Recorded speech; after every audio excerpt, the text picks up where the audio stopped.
Hey, it's Onyx the Collector, and today we're doing a video on the Transformers 40th Anniversary Retro reissue of Blaster, Autobot Blaster, and Steeljaw.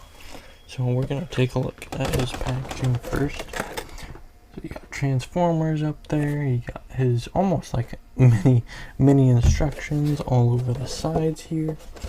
And on the back, you've got some G1 art along with G1 text packs, which is really nice to see.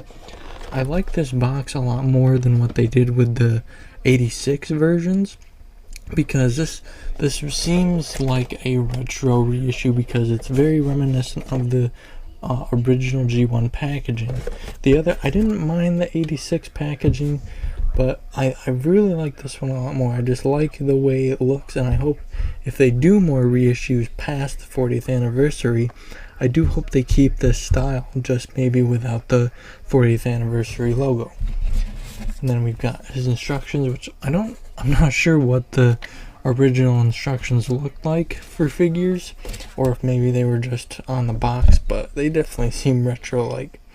So we'll start with Steeljaw, which is Blaster's little cassette, and here he is. He's very thin just because he does transform into a cassette and he has to fit into Blaster, so he's very thin. He's a very thin lion looking character. He's got little winged blasters on the side which do kind of fill him out, but you can see kind of his face sculpt there. You can see the eye and stuff like that. Autobot symbols. You can kind of see the cassette details, and you'll see more of that when we do transform him into the full cassette. So that's what he looks like. And here he is with Legacy Rewind. This came with what's his name? Twincast. So this came with Twincast. So he's one of Blaster's cassettes as well. We've also got Eject, who came with Legacy Blaster. If you look at him down here, you can kind of see Steeljaw is a bit bigger, and apparently there's a rumor that we're going to be getting an 86 Steeljaw. So I'm excited to see what that's going to look like, and maybe how he'll look with the Legacy, because Legacy and Studio Series kind of go together. So that'll be really nice. And then taking a look at Blaster himself, he's freaking huge. You know what I mean? He's giant.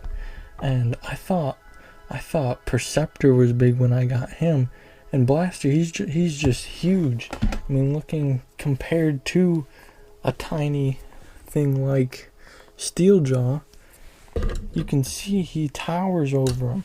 He towers over Eject, and you'll see later that he towers over his fellow G1 Autobots, as well as a future incarnation of himself. So here we'll take a look at his face. He's got his blue eyes. His face is molded pretty well. He's got his Autobot symbol, the little window for the boombox. He's got a little boombox detail dial right there. Looking down here, he's got the speakers. His feet are very thin, but he's a big figure, and luckily he does stand up. So I'm very, very happy about that. Then you've got his blaster right here. Not Blaster's blaster. It's got a big hole in it. I'm not really sure why that is. It just might be how his blaster is designed. But for articulation, he's very basic, but he did surprise me. So his head can rotate, and he can look up technically due to his transformation because his head folds back. And his arms actually can move out, can move full 360, and he's also got a joint in here that they can go at an angle like that. So you can kind of have his arm at an angle, which I think is really nice. Now, unfortunately, the only leg articulation he has is due to his transformation, that he can do the splits because he kind of just folds up. He can't kick forward or back or bend at the knee, but it is an old mold. It is an older style toy, so I kind of understand. Comparing him with a couple of the other G1 reissue Autobots. I have Hound here. You can see Hound. Hound is very small. Compared to my hand, he's a very small figure. You can even compare him to Steeljaw. He's very small. And Blaster just towers over him. And I can assure you, it was not this scale in the original show. And I thought, like I said, I thought Perceptor was a big character in a G1 toy scale. But Blaster even towers over him, which I think is kind of crazy. But when they made these toys in the 80s, they didn't really consider scale like we do now, like they do with the legacy characters or the studio series. They don't consider scale. When they made these toys, they just wanted to sell the toys. It didn't matter how they scaled with one another, and I don't think it mattered with kids either, because they just wanted to collect their characters, their favorite characters. So there's all of them together. And then we've got the Legacy Blaster, Voyager class Blaster, and Twin Cast, which is kind of a recolor of him, and you can see that he even towers over the latest version of himself. But then again, like I said, scale didn't really matter, and they also didn't have size classes either, so the toy was just how big the toy was. They didn't really, it was just Blaster, it was just Hound, it was just Perceptor. They didn't have Voyager class or Deluxe class or Leader class or anything like that, but now we have all that, which is really nice. And he looks very good. He looks very accurate to even, I should say he looks very accurate to this one, because this one was kind of the original, but it's got more updated deco and things like that. So yeah, that's how he looks with that, and I'm gonna get to transforming, and I'll be back.